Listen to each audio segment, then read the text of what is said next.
Buenos días, hermanos. Los saludo en el nombre del Señor Jesús. Quiero pedirles que por favor abramos la copia de sus Biblias en la primera epístola del apóstol San Pedro, en el capítulo 2. Vamos a leer desde el versículo 18 hasta el versículo 25. Primera de Pedro, capítulo 2, versículos desde el 18 hasta el final del capítulo. Y la palabra del Señor dice: Criados, estad sujetos con todo respeto a vuestros amos, no solamente a los buenos y afables, sino también a los difíciles de soportar. Porque esto merece aprobación si alguno a causa de la conciencia delante de Dios sufre molestias, padeciendo injustamente. Pues qué gloria es si pecando sois abofeteados y lo soportáis, mas si haciendo lo bueno sufrís y lo soportáis, esto ciertamente es aprobado delante de Dios.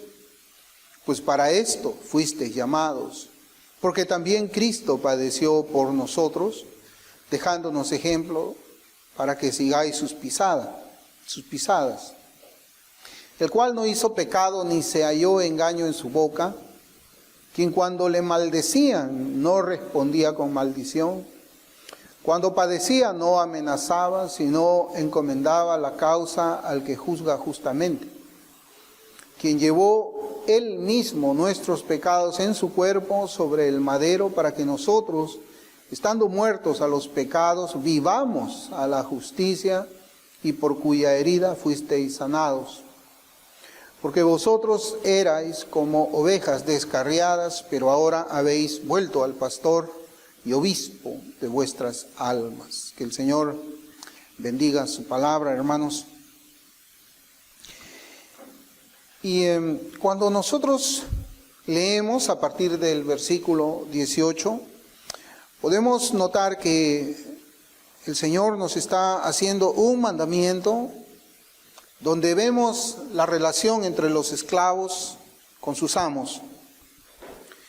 Y aunque yo no voy a centrarme en el tema de la esclavitud, porque está hablando de esa relación, hay que dejar claro de que la Biblia no sigue las ideologías propagadas por el movimiento ateo Black Lives Matter, las cuales algunos pastores han recogido para usarla como un veneno dentro de las iglesias del Señor y causar la separación con odio entre cristianos de diferentes etnias.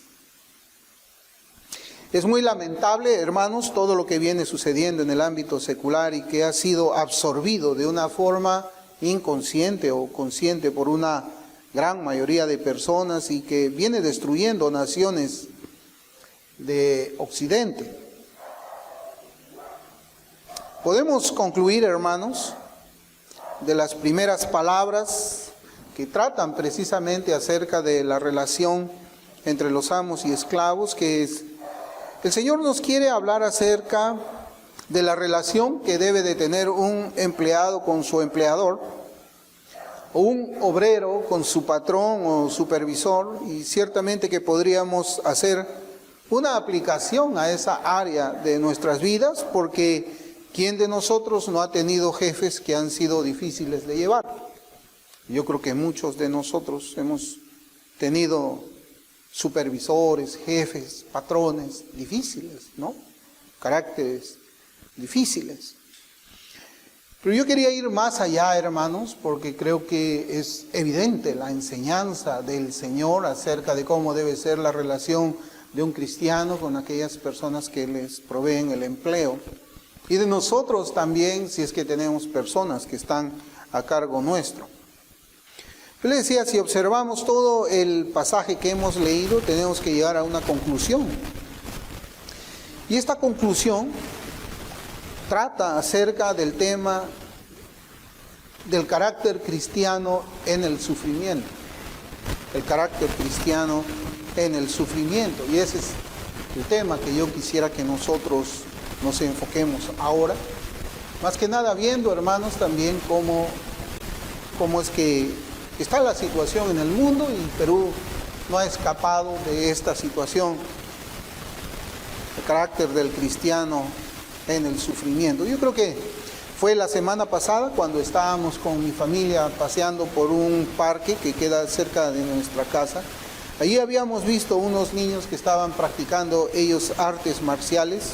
Yo me acerqué al instructor para pedirle a él información acerca de la inscripción, pensando yo en Caleb, en mi hijo Caleb, que ya tiene casi 5 años.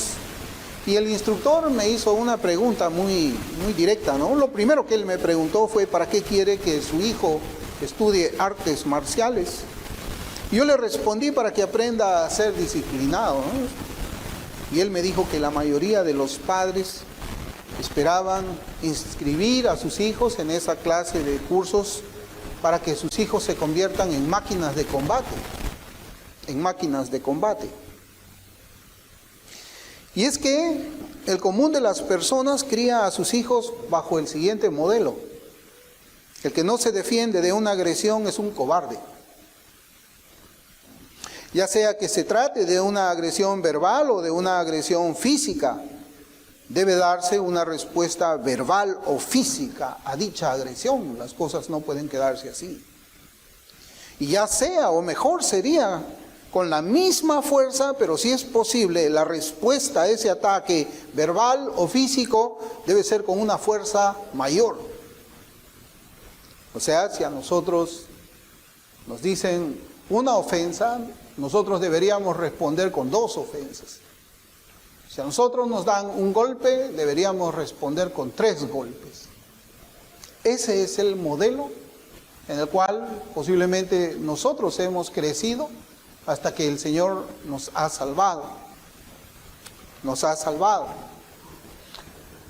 Y es que estamos, hermanos, viviendo en un tiempo donde las personas, pues, son muy violentas, especialmente con aquellos quienes no comparten sus sentimientos. Cuando usted no comparte el sentimiento con alguien, inmediatamente la persona a quien usted no comparte sus ideas o sus sentimientos va a responder a la negativa suya de no corresponder o no tener simpatía con sus sentimientos con una agresión, sea verbal o sea física.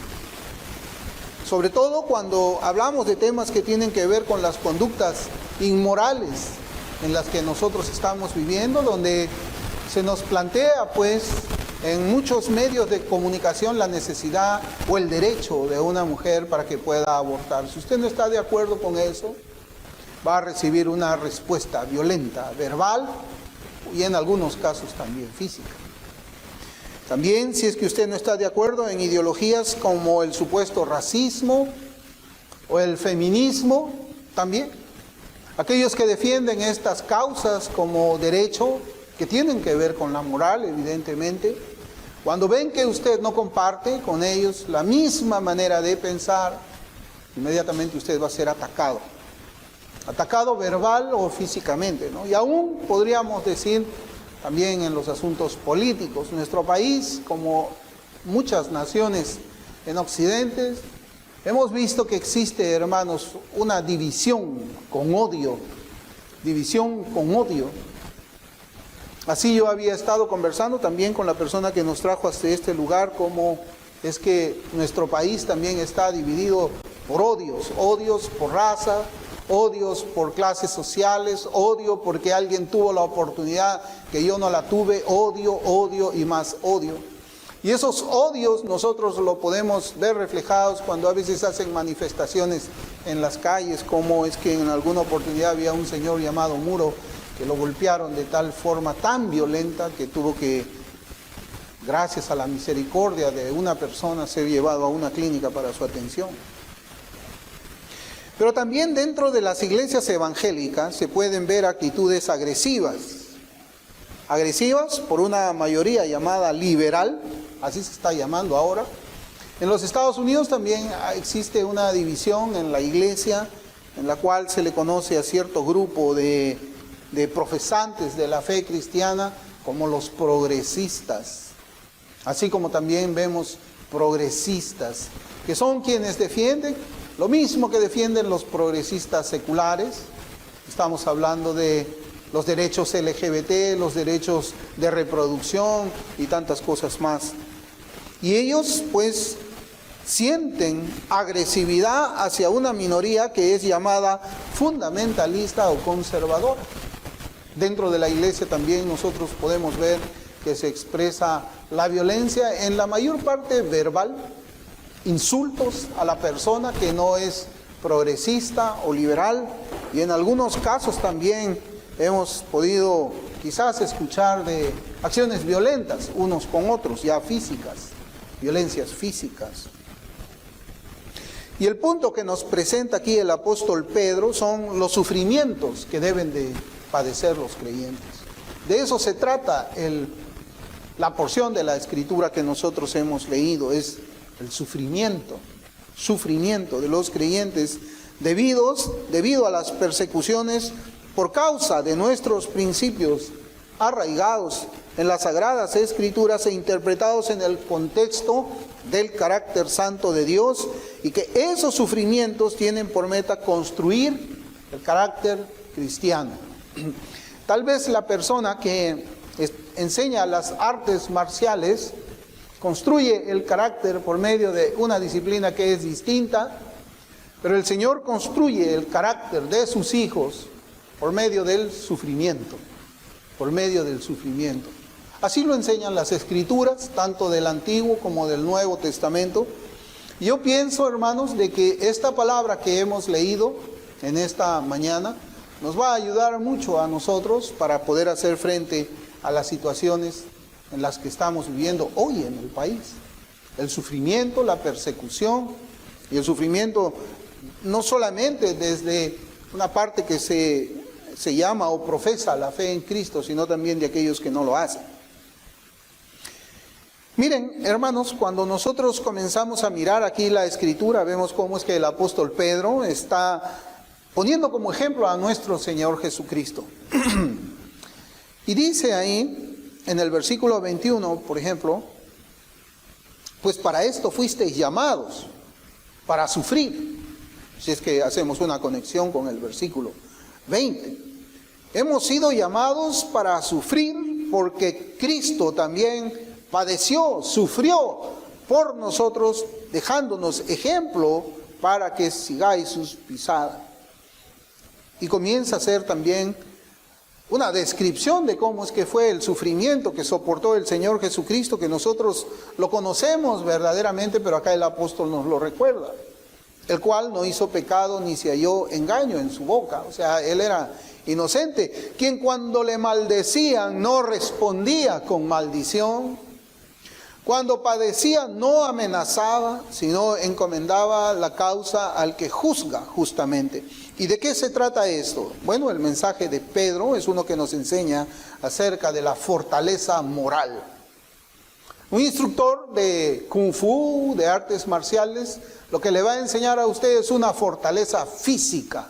Pero el Señor, por medio de su palabra, nos enseña acerca de una fortaleza moral, la cual debe estar por encima de la fortaleza física de una persona. Y este mensaje que encontramos nosotros en esta epístola, poniendo como ejemplo al Señor Jesucristo, para nosotros como cristianos, es un mensaje que es contrario en nuestros días. Y ya lo expliqué al principio. Si te dan un golpe, responde con 2. Si te ofenden verbalmente, pues tú háblale más duro o más sucio tal vez. Y tristemente, yo he conocido profesantes que han hecho eso en sus trabajos. Han respondido con palabras que solamente se pueden escuchar en una cantina cuando las personas están borrachas. Por eso es que este mensaje habla acerca de una fortaleza moral, distinto al mensaje de hoy día, donde la debilidad moral de las personas es tenida como una virtud en las sociedades modernas. Y escuche bien cómo les digo, la debilidad moral hoy día es una virtud. En nuestro texto vemos la fortaleza moral del Señor Jesucristo, quien sufre la cruz por amor de sus escogidos. Y vemos también a una iglesia a la que Pedro le está escribiendo que sufre la persecución por causa de su fe. Ellos, como dice nuestro texto, sufrían por hacer lo bueno. Y mire, sufrían por hacer lo bueno, soportando las aflicciones en silencio, lo cual es agradable delante de Dios. Eso es lo que nos está enseñando este texto. Y por ese motivo, hermanos, debemos hacer pues la diferencia entre sufrir por hacer lo que es agradable a Dios. Y es decir, este no es un mensaje donde se le pide al creyente que renuncie a la defensa propia de él y de su familia cuando sus vidas están en peligro por causa del ataque de un delincuente o de un maleante, sino estamos hablando acá de la fe y el deber como cristianos. 1 Pedro 1, versículos del 21 al 23 dice: pues para esto fuisteis llamados, porque también Cristo padeció por nosotros, dejándonos ejemplo para que sigáis sus pisadas, el cual no hizo pecado, ni se halló engaño en su boca, quien cuando lo maldecían no respondía con maldición, cuando padecía no amenazaba, sino encomendaba la causa al que juzga justamente. Ese es el modelo para nosotros. Ese es el modelo para nosotros. No podemos, pues, desobedecer a Dios para evitar la persecución del mundo. Hay una manera en que usted puede evitar posiblemente ser agredido por causa de su fe, y esa es callando su fe. Por eso es que yo les digo, no podemos desobedecer a Dios para evitar el ser perseguidos por el mundo y los enemigos de Cristo. No correremos al pecado con nuestros amigos para evitar el bullying. No negaremos el nombre de Cristo para evitar los insultos y ofensas a nuestros nombres. No callaremos el Evangelio para que las conciencias ateas tengan paz, y no descuidaremos nuestro deber a cambio de la aceptación del mundo impío. El mundo siempre va a estar contra los cristianos y los cristianos siempre vamos a estar en contra del mundo. Es una lucha. La lucha del mundo es distinta, la forma como el mundo responde al cristianismo es distinta. El mundo es violento muchas veces con palabras sobre todo, pero también violento físicamente. El cristiano no es así cuando está defendiendo su fe, cuando está defendiendo la causa del Señor, cuando está testificando con su vida lo que Cristo hizo por él. El cristiano no es así. El Señor, hermanos, nos da ejemplos en las Escrituras acerca de las aflicciones de sus hijos. Nos da ejemplo. Y es bueno que nosotros miremos a los santos del pasado, a los santos que están sobre todo en las Escrituras, a quienes el Señor alaba, para que nosotros sigamos las pisadas del Señor y sigamos las pisadas de ellos también. Por ejemplo,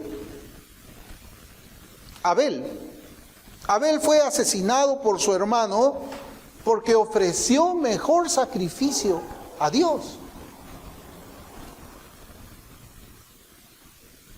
Noé recibió la burla de sus vecinos por la fe que tuvo al obedecer a Dios y construir el arca.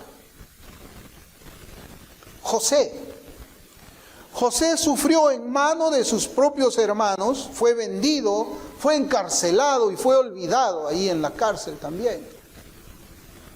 Daniel por su fidelidad a Dios fue puesto como comida para los leones. Juan el Bautista fue decapitado por decirle al rey la verdad. Hermanos, el ser cristiano siempre va a haber una respuesta con violencia hacia nosotros. Verbal, física, mortal también, como nosotros hemos visto aquí. ¿A quién se le puede ocurrir matar a su hermano porque hizo algo mejor de lo que él no hizo? Ese fue el caso de Abel. Y es lo que nosotros, hermanos, encontramos en este texto de Primera de Pedro capítulo 2, que como les digo, enseña cómo es que Dios forma el carácter de un cristiano. Dios forma el carácter de un cristiano por medio de la persecución. No hay otra manera. Dios forma el carácter de cada uno de nosotros por medio de la aflicción. No hay otra manera en que nosotros podamos hacerlo. Dios forma el carácter de sus hijos por medio de la opresión que los gobernantes hacen contra su pueblo. Eso es lo que vemos en esta epístola. Los gobernantes persiguiendo a las iglesias del Señor. Así es como Dios forma el carácter. Y no podemos, hermanos, muchas veces escapar de esta forma como es que Dios trata con los suyos. Pero esas aflicciones injustas sirvieron para formar el carácter de José, de Daniel, de Noé, y para el crecimiento en la fe en la mayoría de los casos. No hay manera de que nosotros podamos crecer en la fe si no pasamos por el valle de la aflicción o por el horno de la aflicción, como también está escrito en la Escritura.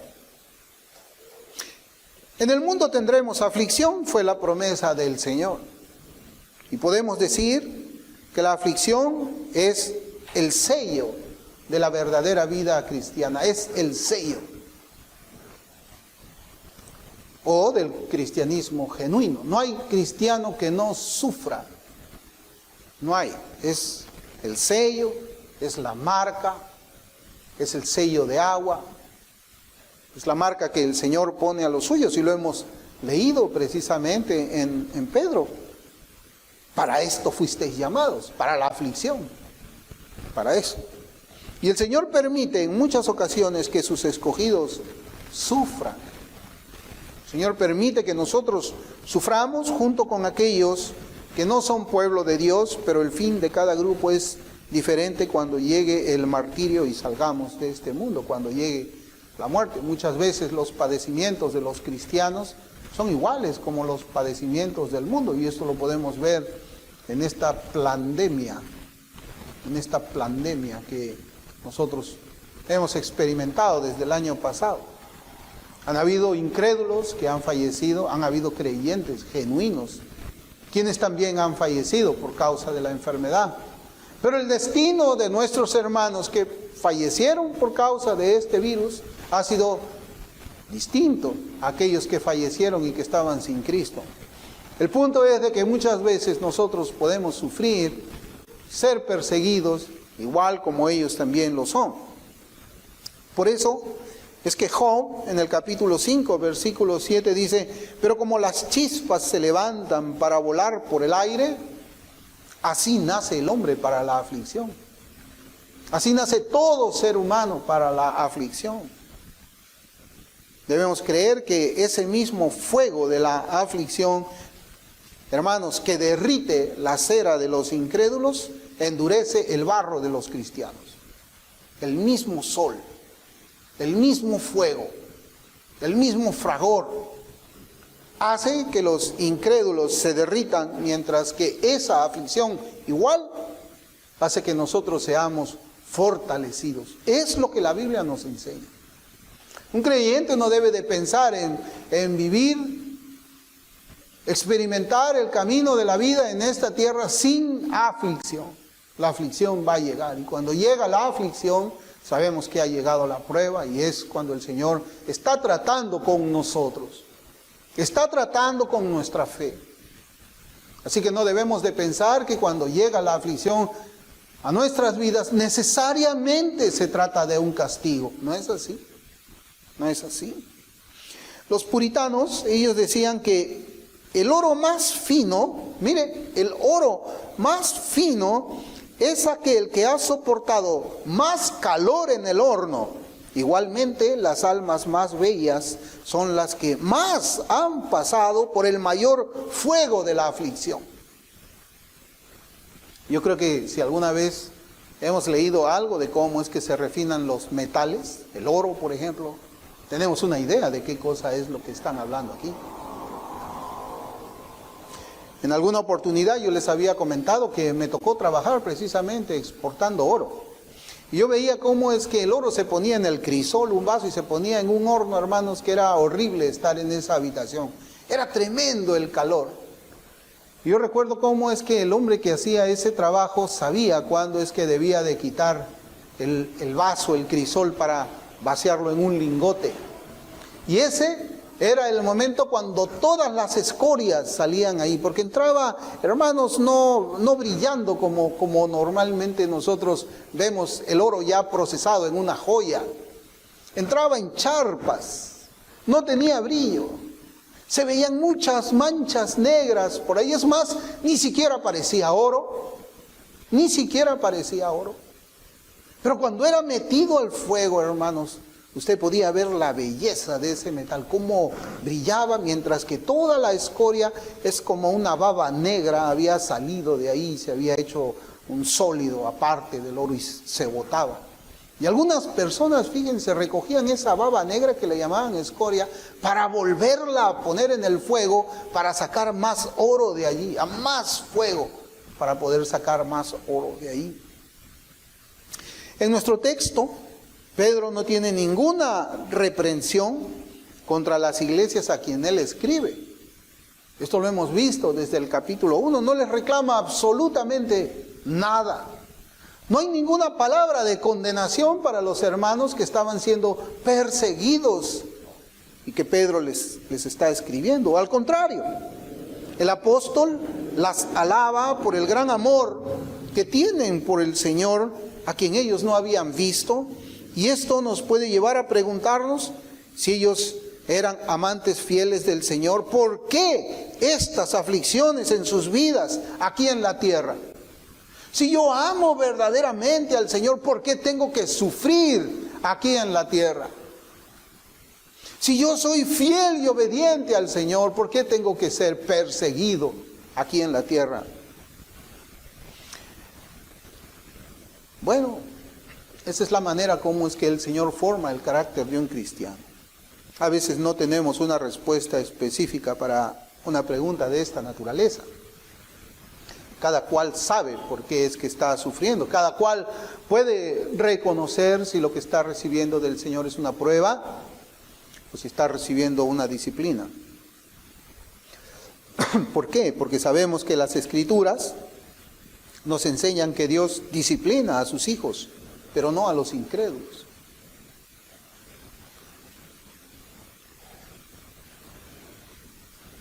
El sufrimiento de los incrédulos es distinto. La causa del sufrimiento de los incrédulos es distinta al sufrimiento de los creyentes. Muchas veces el sufrimiento de ellos es la consecuencia de tomar decisiones basadas en su carne y en sus concupiscencias. Mas no así con los creyentes, aunque nosotros también nos podemos enfermar y además podemos sufrir accidentes. Jeremías 9:7 dice: por tanto, así ha dicho Jehová de los ejércitos: he aquí que yo los refinaré y los probaré, porque ¿qué más he de hacer por la hija de mi pueblo? Tremendo, hermanos. Yo los refinaré. Esa palabra del Señor es para la iglesia también.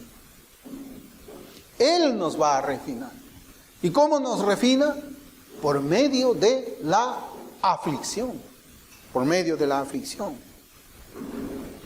El propósito de Dios en nuestras pruebas y aflicciones es formar en nosotros un carácter santo y piadoso. Entonces, si es así, las pruebas y las aflicciones que Dios permite para nosotros son una demostración del amor eterno con que Él nos amó, y esas aflicciones tienen como propósito la gloria de Dios. ¿Usted lo había visto así?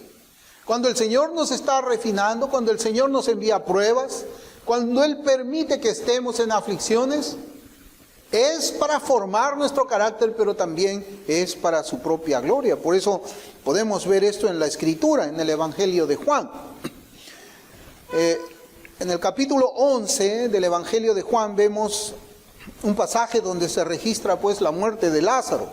Versículos 3 y 4 dicen: enviaron pues a las hermanas para decir a Jesús: Señor, he aquí, el que amas está enfermo. Oyéndolo, Jesús dijo: esta enfermedad no es para muerte. ¿Qué más dice? Sino para la gloria de Dios. esta enfermedad, este padecimiento, esta aflicción es para la gloria de Dios, para que el Hijo de Dios sea glorificado en ella. Por eso, hermanos, nosotros debemos de tener siempre una actitud distinta a la actitud que tiene el mundo cuando está en pruebas, cuando está en las aflicciones. Cuando las aflicciones llegan a nuestras vidas, nosotros tenemos que pensar de que esa es una oportunidad para que nuestro Salvador sea glorificado, para que Cristo sea glorificado. Si a veces nosotros decimos que somos capaces de dar nuestra vida por el Evangelio, pues debemos estar dispuestos también a sufrir enfermedades y aflicciones para la gloria de Dios. También un poco más atrás, en el capítulo 9 de Juan, el versículo 1 al 3 dice: al pasar Jesús vio a un hombre ciego de nacimiento y le preguntaron sus discípulos diciendo: Rabí, ¿quién pecó, este o sus padres, para que haya nacido ciego? Respondió Jesús: no es que pecó este ni sus padres, sino para que las obras de Dios se manifiesten en él. El Señor dice de nosotros, hermanos, y acá quizás podemos ir haciendo algunas aplicaciones del fuego de la aflicción, de ese fuego que hace que el oro brille más y más. Podemos ir haciendo aplicaciones cuando leemos, por ejemplo, en Mateo capítulo 5, versículo 14, donde el Señor dice que nosotros somos la luz del mundo. Los creyentes somos la luz del mundo. Y somos una luz que debe de tener, hermanos, un brillo muy especial. Un brillo muy especial para que no pasemos desapercibidos en este tiempo donde las tinieblas cunden por doquier. Cuando estábamos sin Cristo éramos como esas charpas que yo les digo, así les llaman, charpas de oro. Se ve despreciable ese material. Despreciable, no se ve nada hermoso ahí. Hasta que entra al fuego del horno. Al fuego del horno de la aflicción, diríamos, para un creyente.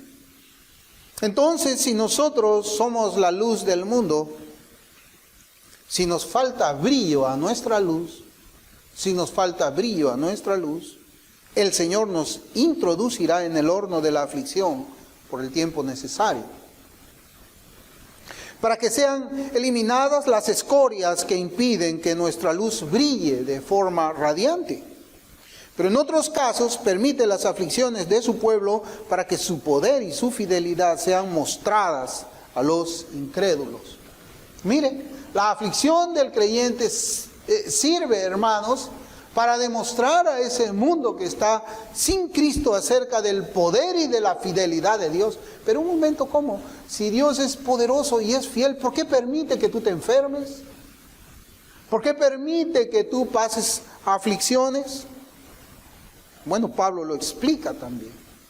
En 2 de Corintios, capítulo 4, versículos del 7 al 10, nosotros podemos ver ahí cómo es que Pablo hace un relato de todos los apuros en los que él estaba por causa del ministerio. Recuérdese que cuando el Señor salva a Saulo de Tarso y después Pablo, se llama Pablo, él le dice a Ananías: ¿por qué es necesario, Ananías, que él sepa lo que es padecer por causa de mi nombre? Es lo mismo que dice aquí Pedro: para esto ha sido llamado, para la aflicción. 2 de Corintios capítulo 4 versículos del 7 al 10. Pablo dice: pero tenemos este tesoro en vasos de barro, para que la excelencia del poder sea de Dios y no de nosotros, que estamos atribulados en todo, mas no angustiados, en apuros, mas no desesperados, perseguidos, mas no desamparados, derribados, pero no destruidos, llevando en el cuerpo siempre por todas partes la muerte de Jesús, para que también la vida de Jesús se manifieste en nuestros cuerpos. Pedro y Pablo habían sido inspirados por el mismo Espíritu. Pedro dice que nosotros debemos seguir el ejemplo de Cristo, sus pisadas, en cuanto a la aflicción se refiere. Y Pablo también dice de que todas estas angustias y aflicciones por las cuales él había atravesado, era para que la vida de Jesús se manifieste en nuestros cuerpos. El Señor nos lo enseña muy bien, muy claro. No existe otra manera de que el amor y la fidelidad de Dios se muestre. ¿O alguien conoce alguna otra manera? En la Biblia no está. Si no es por medio de nuestras aflicciones, no conoceríamos su poder sanador si nos enfermamos. ¿Es cierto, hermanos? Si no nos enfermamos, ¿cómo vamos a conocer el poder sanador de Dios? No conoceríamos su poder libertador si no fuéramos perseguidos. Gracias a la persecución podemos conocer cómo Cristo nos liberta de nuestros perseguidores. No conoceríamos su plena consolación si no nos encontráramos atribulados. No conoceríamos su provisión si no experimentáramos tiempos de escasez. Por todas estas cosas es que conocemos el poder y la fidelidad de Dios. Por eso es que vemos la enfermedad distinta para conocer a nuestro sanador. Vemos la persecución distinta para conocer más cerca a nuestro libertador. Vemos también la escasez tal vez como una bendición para ver cómo Dios provee luego a nuestras vidas. Por eso les digo, por todas estas cosas es que conocemos el poder y la fidelidad de Dios, por todas esas aflicciones por las que nosotros atravesamos. De allí que Santiago nos dice en Santiago 1:2, hermanos míos, tened por sumo gozo cuando os halléis en diversas pruebas. Pero ¿quién tiene gozo cuando está atravesando aflicciones? Pues porque esa aflicción nos va a llevar a acercarnos más al Señor. Esas aflicciones nos va a ayudar a conocer el poder de Dios en sanidades, hermanos, que muchas veces a nosotros nos ha dejado con la boca abierta. Tanto poder ha tenido el Señor. Yo me he quedado asombrado. Y no hubiese conocido ese poder si esa enfermedad no hubiese llegado. Bendito sea el Señor cuando somos atribulados, porque lo conocemos, lo podemos conocer mejor. Otro ejemplo sobre la bendición de las aflicciones la encontramos también en el testimonio de Pablo. Como la aflicción es una bendición también en la vida de nosotros. Pablo lo explica de esta manera, cómo es que Dios lo había sometido a una aflicción para librarlo del pecado del orgullo. ¿Usted quiere ser librado del pecado? ¿De un pecado dominante en su vida? La aflicción es buena para eso. Claro, nosotros le corremos a la aflicción a veces y preferimos quedarnos con el pecado. Pero Pablo no lo ve así. En 2 de Corintios capítulo 12, versículos del 7 al 9, la Escritura dice: y para que la grandeza de las revelaciones no me exaltase desmedidamente, o sea, para que, ustedes saben, Pablo había sido llevado hasta el tercer cielo, no sabe él si en el cuerpo o en el espíritu. Pablo había escuchado palabras que pues nadie había escuchado. Entonces, para que él no se infle, para que él no se hinche, para que no se le suba el orgullo, él comenta y dice: y para que la grandeza de las revelaciones no me exaltase desmedidamente, me fue dado un aguijón en mi carne, un mensajero de Satanás, que me abofetee para que no me enaltezca sobremanera. Respecto a lo cual 3 veces he rogado al Señor que lo quite de mí. Y me ha dicho: bástate mi gracia, porque mi poder se perfecciona en la debilidad. Por tanto, de buena gana me gloriaré más bien en mis debilidades, para que repose sobre mí el poder de Cristo. Es lo que nosotros estamos viendo aquí. De buena gana vamos a recibir a las aflicciones para que el poder de Dios repose en nosotros, se manifieste en nosotros y los incrédulos vean la gloria de Cristo en nosotros. Observemos pues las últimas palabras del apóstol: para que repose sobre mí el poder de Cristo. ¿Usted quiere que el poder de Cristo repose sobre usted? ¿Qué cristiano no quiere eso? Bueno, eso llega también con la aflicción. Sin embargo, al final de todo, vemos que se trata de Cristo y su poder, todo lo que es aflicción. Como le digo, piense todo esto que yo estoy hablando en el contexto de la situación en la que nosotros estamos siendo afligidos. Nuestra obediencia, hermanos, debe ser probada, así como nuestra fe también debe ser probada. Y es bueno ser probado. Es bueno de que nosotros podamos conocer, cuando tenemos dudas, si es que el billete que está en nuestra mano es verdadero o es falso. Hay maquinitas, ¿no? Y hay unas que tienen los bancos, donde ponen muchos billetes y los billetes pasan y la maquinita sabe cuál es falso y cuál es verdadero. Así también es bueno saber, conocer si nuestra fe es verdadera. Estas pruebas pues nos ayudan para conocer el estado espiritual de nuestras almas. Las aflicciones nos va a enseñar a nosotros si somos oro o somos escoria. ¿Dónde? En el horno de la aflicción.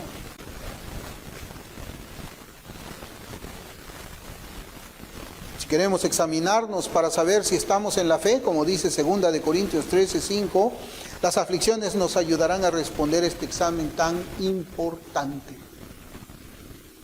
Y es así, hermanos, yo he visto como una persona que ha salido prácticamente de la muerte, ha bendecido a Dios y ha vivido para dar testimonio de Cristo, acerca de lo que Cristo hizo. Y estoy hablando de mi suegro. Yo le comentaba a mi esposa, ustedes ya deben de saberlo bastante, ¿verdad? Pero yo veo aquí cómo es que este relato se aplica también a él.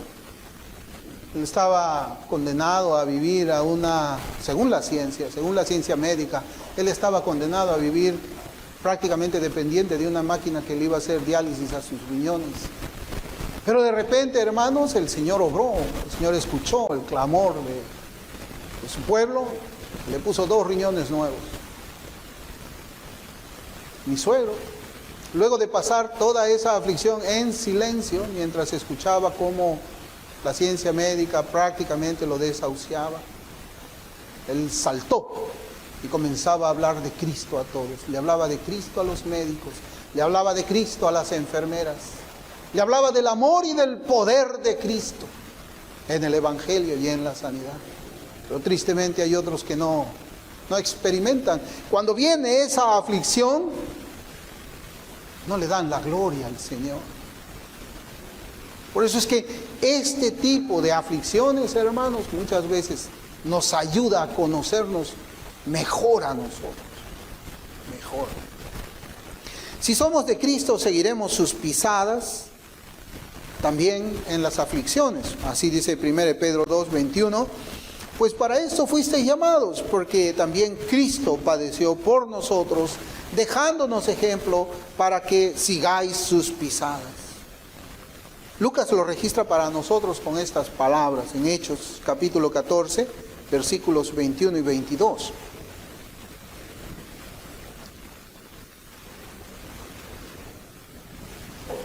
Hechos 14, 21 y 22. Y después de anunciar el Evangelio a aquella ciudad y de hacer muchos discípulos, volvieron a Listra, a Iconio y Antioquía, confirmando los ánimos de los discípulos, exhortándoles a que permaneciesen en la fe y diciéndoles, mire cómo le dice, es necesario que a través de muchas tribulaciones entremos en el reino de Dios. Es necesario, es preciso que para que entremos en el reino de Dios suframos. Es una promesa. No hay cristiano que no sufre. Todo el mundo sufre, pero el cristiano enfrenta el sufrimiento de una manera distinta a como lo hace el incrédulo. El incrédulo no tiene esperanza. Y si tiene alguna esperanza, la pone en el hombre, en el intelecto del médico, en la habilidad del cirujano. Nosotros la ponemos en Cristo, para que sea Cristo guiando la mano del cirujano, para que sea Cristo dándole sabiduría al médico. Esa es la diferencia entre ellos y nosotros. Hermanos, ese es el método de Dios para hacernos brillar entre los gentiles. Ese es el método del Señor, la aflicción. Y ahora nosotros estamos atravesando aflicciones. Y tenemos que aprender a decir gracias, Señor, por estas aflicciones. Gracias, Señor, por estas persecuciones. Porque yo voy a dar testimonio de ti. Porque yo sé que tú estás tratando con mi alma en este tiempo. Y, Señor, ayúdame para pasar esta prueba. Para que toda esa escoria que hace que mi luz no brille como tú quieres, sea, Señor, pasada por ese horno de fuego. Estamos en tiempos de tribulación. Debemos aprender a dar gracias a Cristo y buscar su sabiduría, hermanos. Buscar su poder también. Ese es el método para formar y purificar nuestro carácter como hijos de Dios. Ese es el método para preparar nuestras almas para la gloria futura. Ese es el método que Dios utiliza para que nosotros seamos luz en este tiempo de tinieblas. Para que nosotros seamos fuertes en este tiempo de debilidad. Para que nosotros enseñemos a los demás esa esperanza que no nos engaña, sino que es cierta. Todo eso, hermanos, se consigue ¿en dónde? En el horno de la aflicción y en las diferentes pruebas por las cuales nosotros estamos atravesando hoy, y seguramente continuaremos atravesándolas hasta que por fin entremos y veamos el reino del Señor. Vamos a orar.